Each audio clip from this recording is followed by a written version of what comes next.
Welcome to the Western Bell podcast series, with talks on traditional spiritual teaching and its application in the world today. The intention of the series is to offer something useful for those who are drawn to study themselves and engage practice on the spiritual path. New talks are posted twice each month. The content of the talks is for informational purposes only and not to provide any kind of counseling, medical, or professional advice. This podcast is titled Pairs of Opposites. The talk was given by Bandhu Dunham on October 1st, 2022, via Zoom. Bandhu is author of Creative Life and an internationally recognized glass artist and teacher. The presentation was given from his glass studio, where he screen shared and discussed pairs of opposites to work within ourselves. In the talk, he refers to his teacher, Lee Loswick, and to the teachings of George Gurdjieff and E.J. Gold. If there is benefit in this talk for you, please consider sharing the link to it or writing a review on social media or on one of the podcast platforms. Bandhu Dunham. All right, good evening, everybody. This page that I got out of American Craft magazine, apparently the original source is from a book called Steal Like an Artist, 10 Things Nobody Told You About Being Creative, from 2012. It was sort of the inspiration for this talk. I tore this page out of the magazine and put it up on the wall of my studio. And this idea of theft being something that can be good or bad, certainly in the creative field, depending on how you're proceeding. And I've generated a couple of other lists comparing and contrasting these opposites, or different kinds of opposites.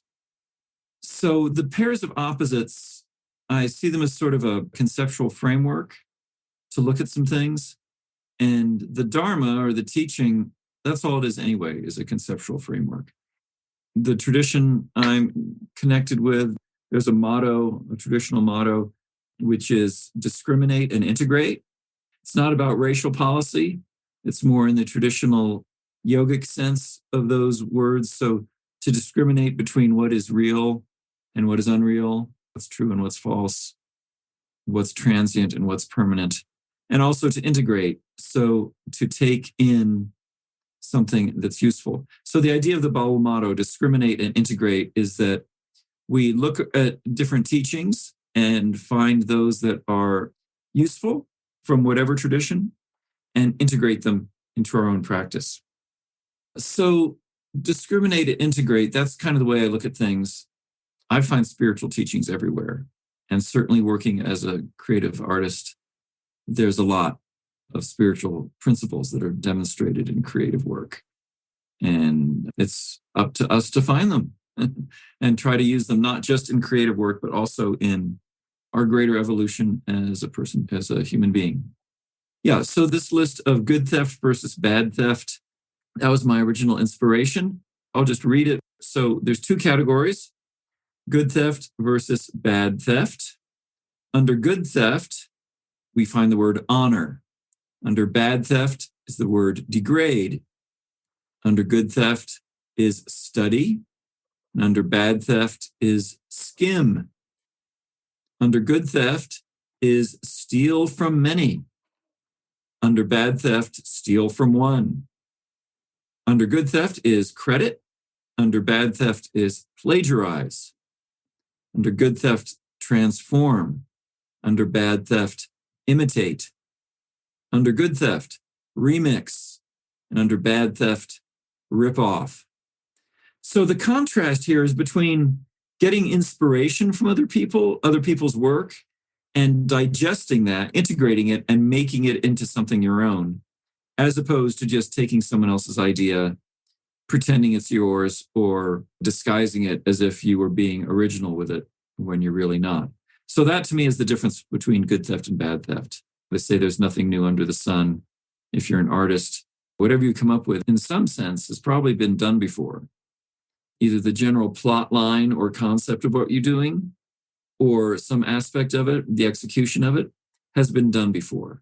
So you don't want to kid yourself that what you're doing is completely unique or original. But the thing that makes it valuable isn't so much whether it's new, in quotes, but in a sense, whether it's new to you, coming out of yourself in a way that is bringing forth something new, something that is fresh and expressive and engaging for people. So that's the difference between good theft and bad theft in a nutshell. In my point of view, of course, I'm taking my inspiration from this guy's book, Steal Like an Artist, Austin Kleon. So that's my interpretation of what he said, sort of the foundation of how I want to look at things tonight. There's two categories that we can look at and discriminate between them. What's the essence of what makes them different from each other? And then how can we pursue that as a means of engagement in life and self-exploration? Yeah, so each of these pairs, like steal from many, steal from one, you can take that pair of opposites, if you will, and unpack them and look at the differences. Stealing from many, which is under the good theft column, that's like just being inspired by a lot of different things, and they come into you, you digest them, and then you put out something of your own, as opposed to stealing from one person where you just quote something and don't give credit for having quoted it, pretend it's yours, and try to profit from that in some way, whether financial or political. So I've made a couple of lists of my own. I've got this one, which is dynamic versus dramatic behavior. So I thought what I'd do is go through some of these and say some of what I had in mind on these. Not necessarily to go through the whole list, because this one's kind of long, but then maybe see what comments you guys have about these different qualities. So I wrote, we often have a choice between two approaches to a situation. While both approaches might seem to be intelligent and engaged with life, one of them carries a lot of unconscious baggage. That baggage can thwart even the best of intentions and waste a lot of energy. The results might seem exciting and emotionally satisfying in the short term, but the long-term effect is spinning one's wheels or worse. Real creativity is based on a different foundation. It can be useful in art, in spiritual work, and life in general to look beneath the surface and discern whether our behavior could be categorized as dynamic or dramatic. Yeah, so a lot of times people think they're being dynamic or creative when they're just being dramatic. I think we probably all have the experience of doing that. Drama is like a cheap substitute for real creativity, which is what I would consider dynamism. If you've ever read the book, The War of Art, he talks a lot about resistance in creative work. Creating drama is one of the best ways of creating resistance, which means creating distractions that pull us away from our creative work. And by creative work, he means whatever work we're here on this planet to do, the work of our soul. So you might not be an artist per se, but you're here to do something. And whatever causes the growth of our soul, Stephen Preston says, there's a resistance that automatically comes up. And one of the forms resistance takes is to get dramatic and create a lot of chaos around what we're doing, and therefore avoid having to take responsibility for doing the thing we're here to do. So that's why, if you look at my two columns here, under dynamic, I have diversity, which I don't just mean politically correct racial diversity. I mean diversity of ideas, diversity of influences, diversity of themes happening in, say, a creative project. And on the other side, the other column, under dramatic, I have chaos. And I find personally it's always a very fine line, or can be a very fine line, between diversity and chaos. It's clear what they are, but when I'm in the middle of something, I can easily cross the line from being diverse and dynamic and interesting into being chaotic. Right now in my studio, we were having open studio this weekend, and the publicly visible part of the studio is kind of cool and nice to look at. It's all very pretty. That's because we shoved everything else behind the scenes. So if you go into my private workroom in the studio, it's a holy mess. Let's see, what else did I put under here? Under dynamic, I put positive stress. Okay, there's such a thing as positive stress, which means the challenge of taking on something that makes me stretch, that extends my capacity by forcing me to do something that might be a little bit beyond my comfort zone. and also taking on more than I might conventionally think I can do. There's often ways to do more than we think we can do, as opposed to negative stress, which is in the dramatic category. Negative stress, we hear a lot about that. We're probably all familiar with it. The kind of thing that leaks energy, wastes energy, spinning our wheels, as I said in that paragraph above. So negative stress, spinning our wheels, just creating a lot of cloud, big clouds of dust, and not necessarily going anywhere. So I've got this whole long list here. And like I said, I didn't want to go through everything. Once you get started on doing this, it can go on forever, I think. So take a look at the list and let's discuss some of these. If there's one pair that jumps out at you, speak up or raise your hand. One I wanted to point out that might not be clear. Under dynamic, I have groovy, and under dramatic, I have ruddy. And what I mean is when you're being dynamic, you get in a groove, a creative groove, where you can make something happen. And it's a flow state and there's a focus to it. And the dramatic version of that is being stuck in a rut, where we're just kind of going round and round on the same thing. We might think there's a lot going on, but there isn't necessarily, because I'm just in a rut. So that's what I meant in that sense. Anyway, this is a good time. If anything you want to bring up relative to this list of dynamic versus dramatic. I like the one learn from the past, and the opposite or the dramatic would be dwell on past. It's really a fine line to remember, what did I learn there? What was my experience? So when I think about my parents or anything what was in the past, because the past informed me who I am today, because I do not want to forget also the learning lessons. For me, it's often a bodily reminder how I felt in this moment. And dwell on past is really nostalgic. And that is something what is really hard for me to make a distinction and not dwell on the past and be nostalgic, especially when I look at photos of pictures from like when I was a child or from the good old times. It's like my childhood is gone, or this person is gone, or this place is gone. This is real. Rather go into sadness about that, go through the sadness and say, yeah, okay, I need to grieve. Yeah. And nostalgic for me is related to I did not grieve and I did not say really goodbye. There was not really a transition there. So it was not a closure there. So I'm still hanging, or part of me is hanging in the past. Yeah, I think that lack of completion, if you're involved in a dynamic process, at each stage of the process, there's some completion and some closure, and you move on to the next step.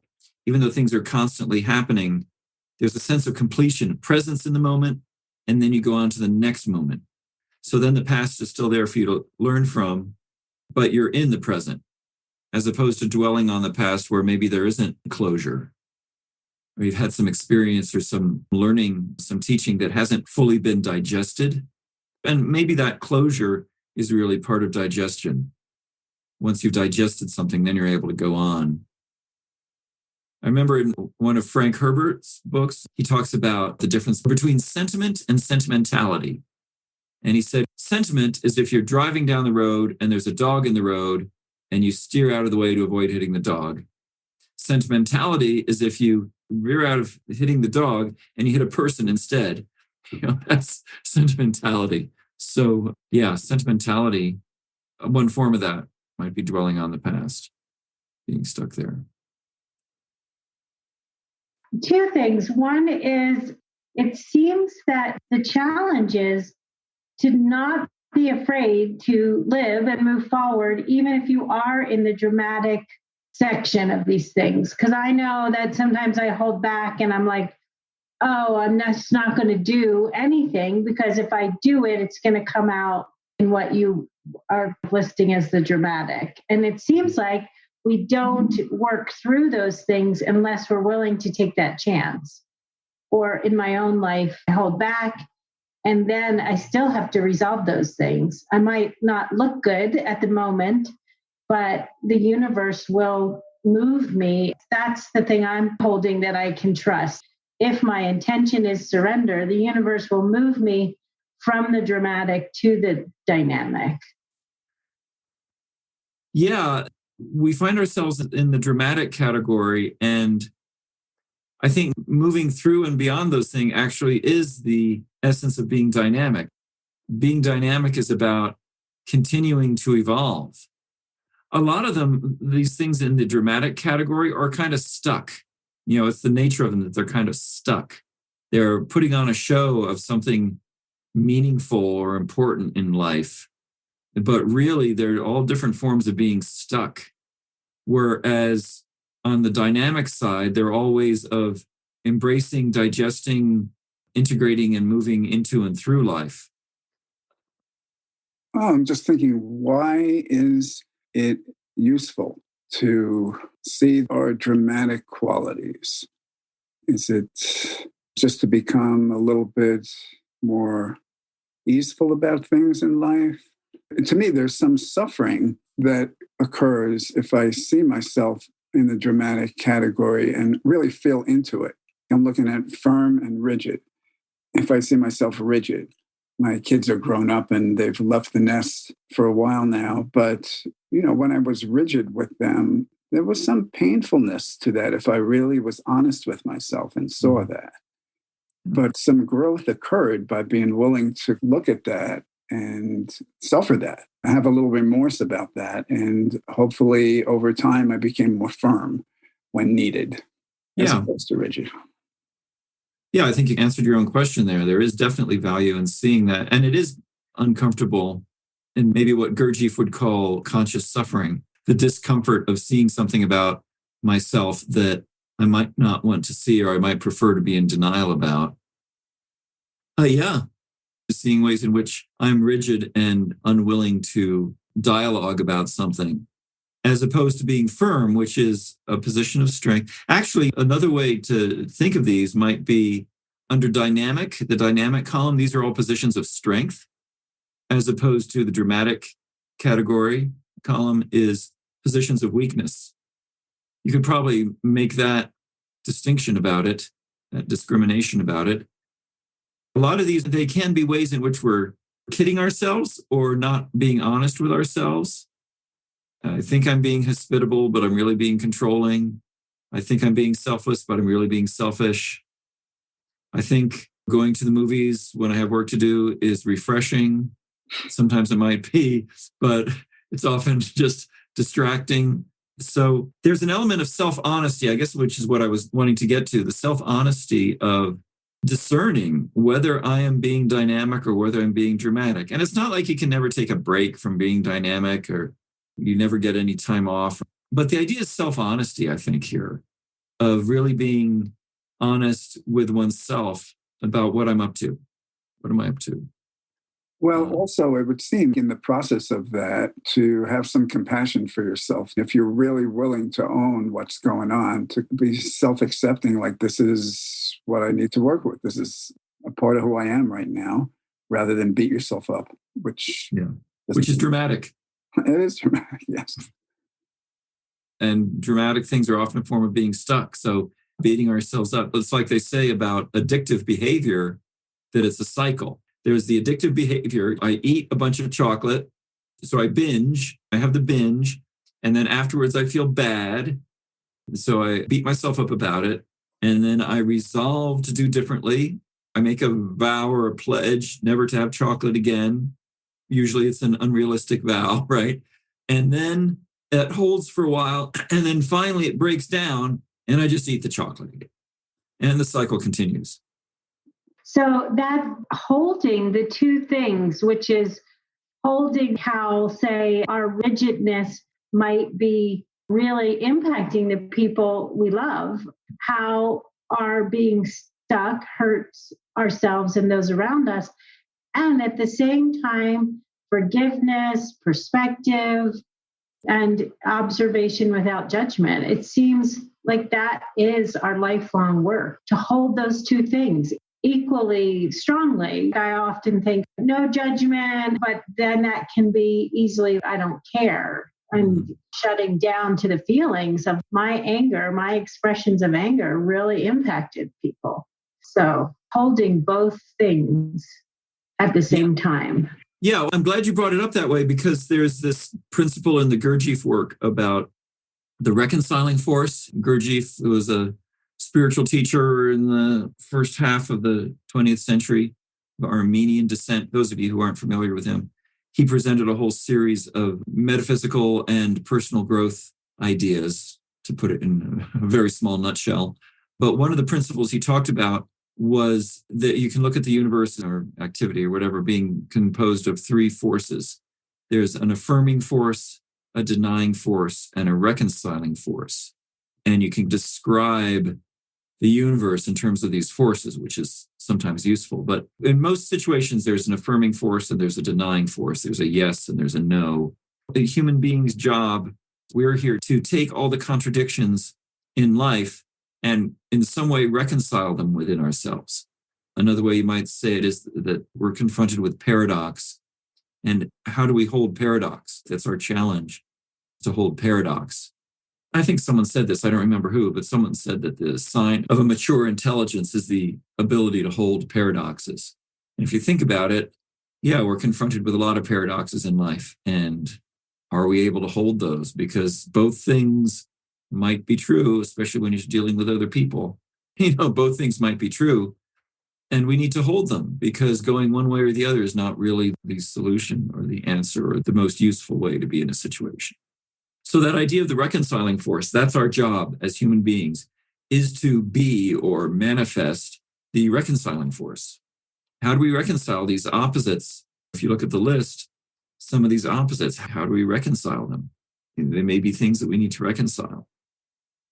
For me, the question was, when I look at the list, before I can reconcile anything, I need to recognize if I'm in the dynamic or in the dramatic state.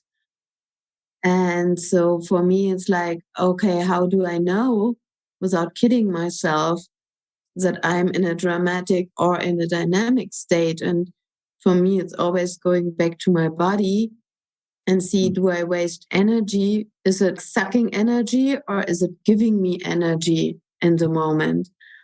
I want to feel in it first. When I'm supportive in a real way, then I'm getting energy and getting joy and more energy out of it, instead of being indulgent.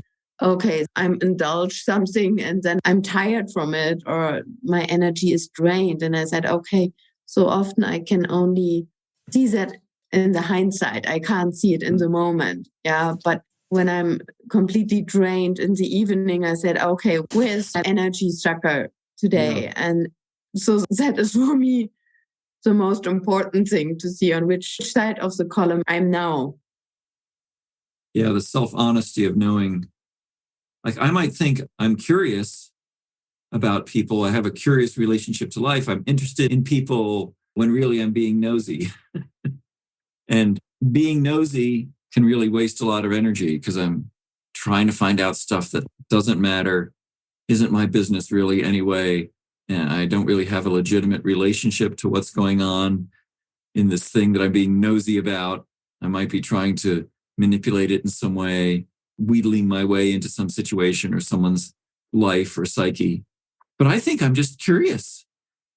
Real curiosity is very energizing, to be curious about life, including being curious about the opinions of people we disagree with. I want to bring in this idea of polarization, which is so much in society. Polarization tends to be really dramatic, but we can be open to things and seeing things, like the honesty of making that distinction between what's dynamic and what's dramatic, or the opinions that I have.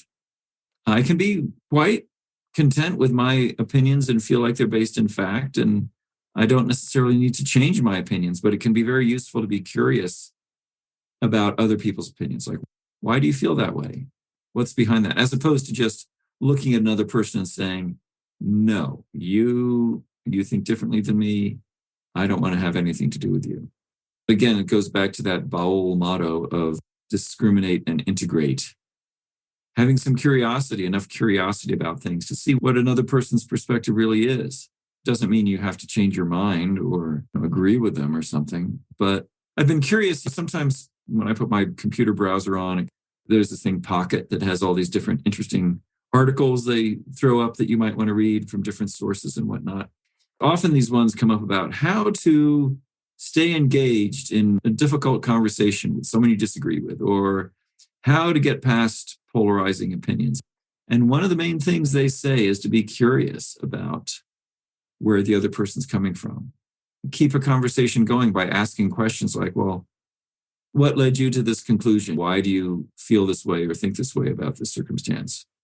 Was there a time you didn't feel that way, and what caused you to feel that way or think that way? And it's just a way of having a conversation. It's not necessarily about changing anyone's mind, but I think society is a lot healthier when we can have a space to engage people who don't necessarily agree with us, engage them with curiosity instead of judgment or out-of-hand rejection.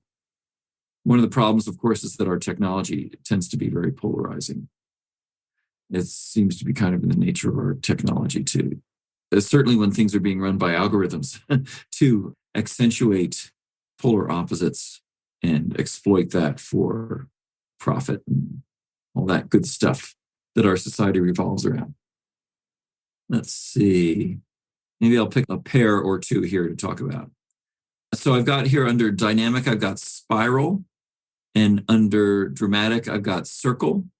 Learning often takes what seems like a cyclical form, but when we're learning and growing, it's never just a circle, it's a spiral. Themes repeat, but we're actually moving in an upward spiral. People experience that. You go through a process, you're learning something, and you seem like you're coming back to a previous place, but it's at a higher level.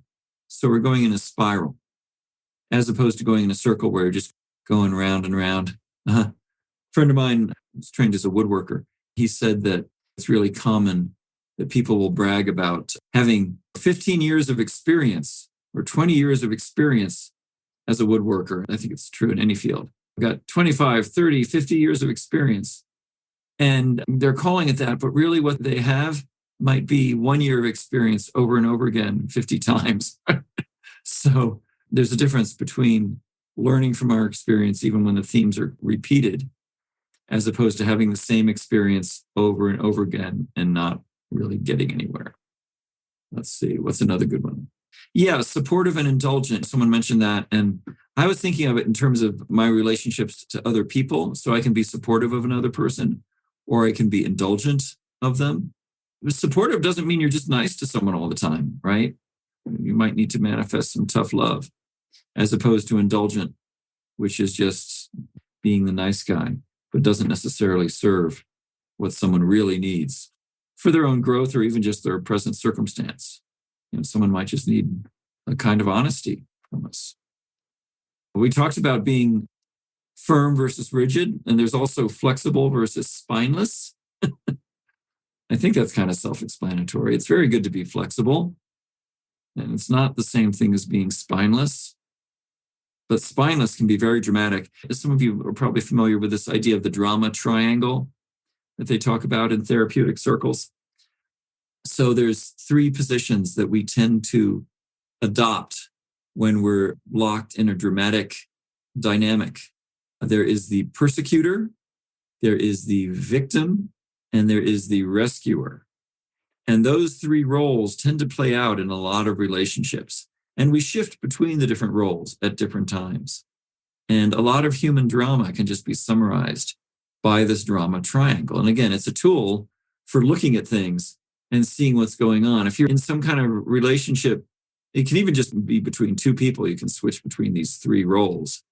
But if you're in a relationship where you tend to just switch between these roles and that's about all that happens, then the relationship might be, if not a dead end, then there's something that could use some healing. If those roles repeat in a cyclical pattern, which often happens for people. But if we're aware of those roles, we can be a little bit more proactive about getting out of them. Because the drama triangle tends to be a rigid form. It's stuck. The drama triangle is a way of staying stuck in a dynamic that is not necessarily fruitful. But if you can see what the roles are, then you can take a step back, get some perspective, and move forward relationship, whatever form that might be. And when I say relationship, I don't just mean an intimate relationship. It can be between friends. It can be an employment relationship. Any situation. We often have a person who's a persecutor, there's a person who's a victim, and there's a person who comes in and rescues and feels very good about it. Under dynamic, I have quick to forgive, and under dramatic, we have quick to judge. Again, maybe kind of self-explanatory. I'll go on to my other list. So this is another list. Fierce versus violent communication. Respectful communication is not the same as repressing emotion, energy, strength, or intensity. Anger sometimes signals clarity or a great need on the part of the speaker. We can consider what distinguishes violent communication, which cuts off connection and shuts down relationship, from strong or fierce communication, which is useful, vulnerable, and can increase connection and relationship. So maybe I'll just read through these pairs. There's only a few of them, and we can see if there's things to discuss. Under the fierce column, we have anger. Under the violent column, we have rage. Under the fierce column, we have dedication. Under violent, we have investment. Under fierce, there is insight. Under violent, there is judgment and criticism.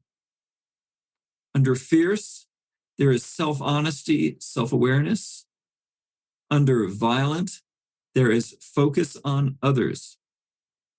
Under fierce, there is friendship. And under violent, there is entanglement. Under fierce, we have responsibility. Under violent, we have blame. Under fierce, there is spacious. Under violent, there is claustrophobic. Under fierce, we have honest, like fierce honesty. Under violent, we have cruel. Under fierce, we have courageous. Under violent, we have cowardly. Under fierce, there is compassion. Under violent, there is disconnection or cutting off. Dedication, investment. If you could explain that a little bit. Yeah. You can be fiercely dedicated to something. Like I'm fiercely dedicated to my art form, or fiercely dedicated to a business. You get an idea for a business enterprise. And anyone who's run a business knows there are times when you just have to be fiercely dedicated and plug ahead and make something happen. And the opposite of that, or the alternative to that, I have investment. And by investment, I mean emotional investment that doesn't really view circumstances realistically. There's this thing that they call the sunk loss fallacy, where you're working on something, a project maybe, and it's not working out. There's something wrong. You think you can fix it. You might be able to fix that thing, and there's something else that's wrong. And you keep investing a lot more time and energy into trying to fix something, repair it, make it work.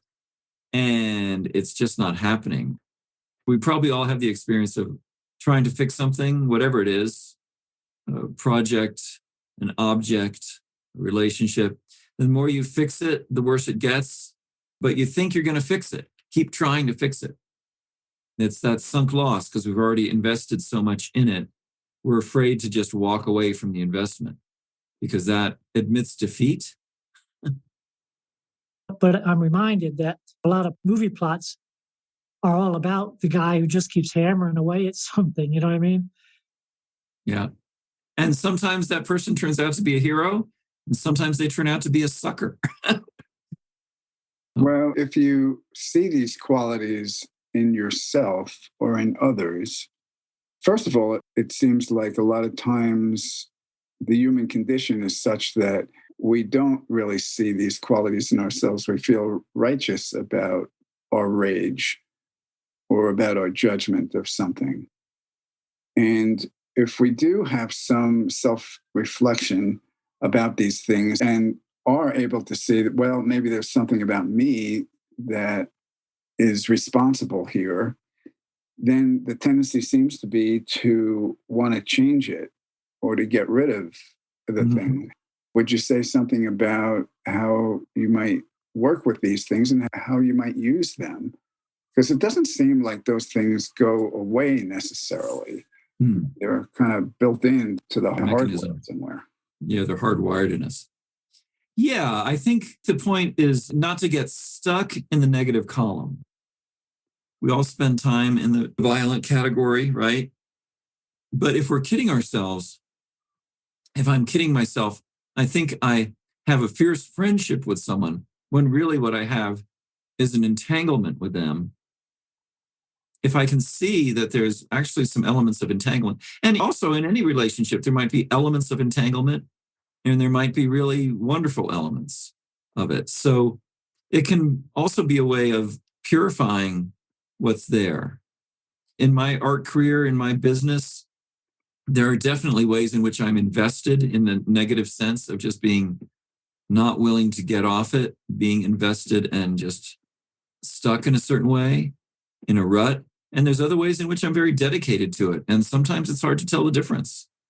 So I think it can be really healthy to have questions. Use these as a way of questioning ourselves, to go back to the idea of being dynamic. If I'm questioning where I'm at, then I've got a better chance of moving forward and not being stuck in something, as opposed to just being self-righteous, being very righteous that I understand the picture. I've lived in community in various forms for a while, and that saying that it takes a village to raise a child. There are a number of children. Sometimes a kid would say, "Don't talk to me. You're not my mom." It's good to internally be willing to take feedback that maybe reframes something that I think is really wonderful and fierce. My fierce dedication might in some ways just be an investment that's kind of stuck. Also, if you could talk about intent, or what it is that distinguishes these two things. Is it our intent? Is it our aim? Is it whether we have love behind these things? Well, I think self-honesty is a big part of it. And I guess you're not necessarily going to have self-honesty if you don't have an intent to be self-honest. Being right tends to just be kind of a rigid, stuck in place thing. My teacher Lee used to talk about, spiritual teachers talk a lot about ego. And one of the ways he defined ego was just the need to dominate and control. There's probably a lot of ways we can describe ego, but the need to dominate and control, the need to be right, and especially to have other people know that I'm right. But sometimes it's just enough if I know that I'm right, in the sense of an investment or rage, being sure that I'm right. That's kind of a claustrophobic place to be in. If I'm sure that I'm right, I don't care what you think. I am just right. My ideas are right, because if they weren't, I wouldn't have thought of them, because I'm the smartest person in the world. Of course, I'm the smartest person in my world for sure. So if I have an idea, it is definitely right. And that is a very strong and rigid framework in which I might choose to live. And it can actually be pretty claustrophobic, because I'm not going to let another point of view in there. As opposed to being spacious. Spacious is talked a lot about in different spiritual traditions. It can be as simple as just experiencing the space of the universe.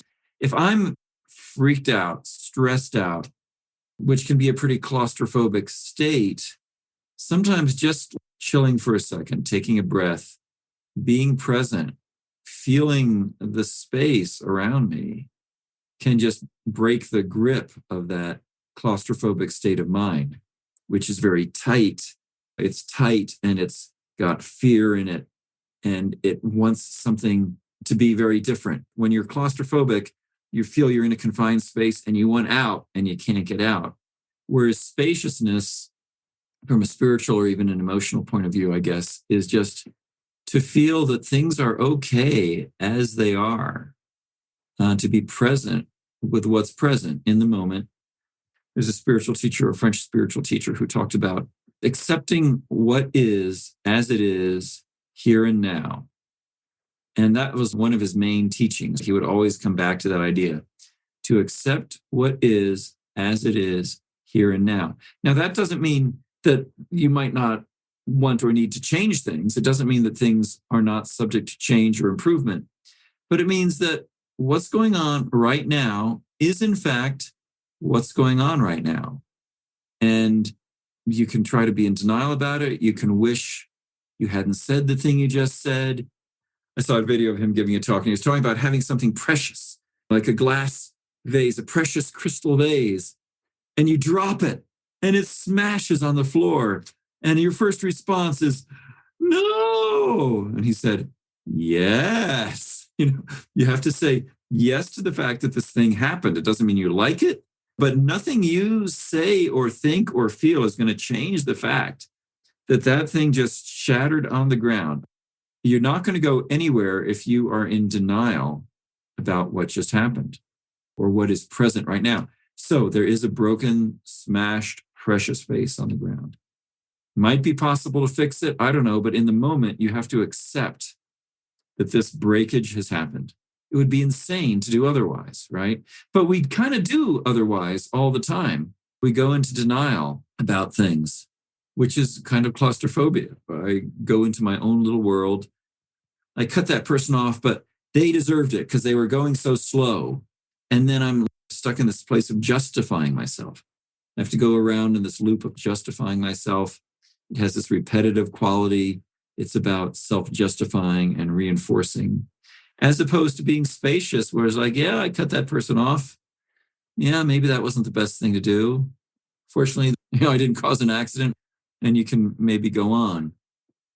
I was also thinking that spaciousness versus the claustrophobic is that when you're in that claustrophobic state, you think there is only one way to get out of the situation or one way to fix something. And then you're jamming that one square block into the circle hole, and it's not going to work. But because we don't have that spaciousness and whatever's behind it, the acceptance of what is, or self-compassion or compassion for the circumstance, we just keep jamming and jamming. That's that sunk loss fallacy. It's throwing good money after bad or throwing good energy after bad. Spaciousness, giving another person the benefit of the doubt. Maybe you say something to me that it's true, but there's also mixed in with it, there's a little bit of you doing your thing, whatever that thing might be. And it's kind of more grown up of me if I can have the spaciousness to say, okay, well, what you're saying is 80% true. And maybe there's 20% I disagree with, but that 20% doesn't entitle me to brush off the other 80%. That's how it looks to me. I'm not saying anything. Silence can be very powerful. One teacher that I'm familiar with, E.J. Gold, he said that the most powerful transformative influence in people's life is if there's someone else in the environment who kind of sees what they're up to. So if I'm running my trip, which might be any number of things, and no one says anything necessarily, no one has to confront me about it. Just the fact that there are people in the environment who know what I'm up to, and they don't need to be like rolling their eyes. They don't need to be groaning, any of that stuff. Just the awareness on a subtle level is very transformative. That's one of the reasons why my teacher recommended household living, people living together in groups, because there's a lot of different perspectives in one place. No one has to necessarily confront each other, but the awareness, it helped create an environment in which we raise each other's awareness. And that's just a subtle benefit of people being together. In regards to feedback, I think that unless it's a specialized situation, that there needs to be relationship with the person, something like friendship. And without that, it's way more likely to go off the rails, anything that you have it, unless you're very skilled and the timing is right. And also, it seems like it's important to be able to wait for the right time. Like the universe will invite something when the time is right. It will just sort of happen, as opposed to this needs to be delivered now. Just sit with it and wait. And if it's useful, the universe will provide the time. But I think it's important to have a friendship with somebody before attempting to deliver difficult messages. then a lot of things to question yourself. Can this be changed? Does it really need to be addressed? If I'm the one who thinks something needs to be changed, is it really for me to look at what it is that I'm wanting to express and whether it's, does anybody remember that thing? Don't speak unless it's true, necessary. The first thing is kind. Is it kind? Is it useful? Is it necessary? And is it true? For these four things. Okay. So how many things can you check that off on? Right. And yeah, you mentioned this feeling like, oh, I have to say this thing right now. That's a very claustrophobic feeling. It also reminds me, one of the definitions of neurosis is the inability to see options. So if I'm very sure that I have to say, I have to express my opinion right now, that's not a very spacious place to be in. And certainly there are times when something does need to be expressed urgently right now. But a lot of the time, what I think is urgency is just a form of claustrophobia or neurosis or something. Whereas if I could be spacious, maybe this thing could wait a little bit, or there might be a right time to make this communication that's better than this moment. Am I just passing along my opinion about something and it's not solicited? A respectful option, if I need to comment, we can talk about it if I need to, I'll ask, do you mind if I make a suggestion? Do you mind if I comment on what you just told me? Because they told me something. It's probably a number of phrases to use, but just ask. For me, the most powerful way of giving feedback is actually not giving feedback, but to talking more about how I feel. So I feel upset or angry because something happened, rather than criticizing, firstly, stopping and really checking in with myself. How do I feel right now? And then expressing the feelings. And I think that comes from a place of honesty and truth and not criticism, not anger, not hurt. And I think that's the most powerful way to talk, to create change as well, because if somebody tells me very honestly how they're feeling, that really makes me reflect. If somebody comes to me with anger or feedback, especially if there's not a relationship, most times it doesn't even go in. It's a total waste of time. But really speaking from the heart and how something affects oneself, I think is very powerful. Yeah, thank you. I statements are very useful.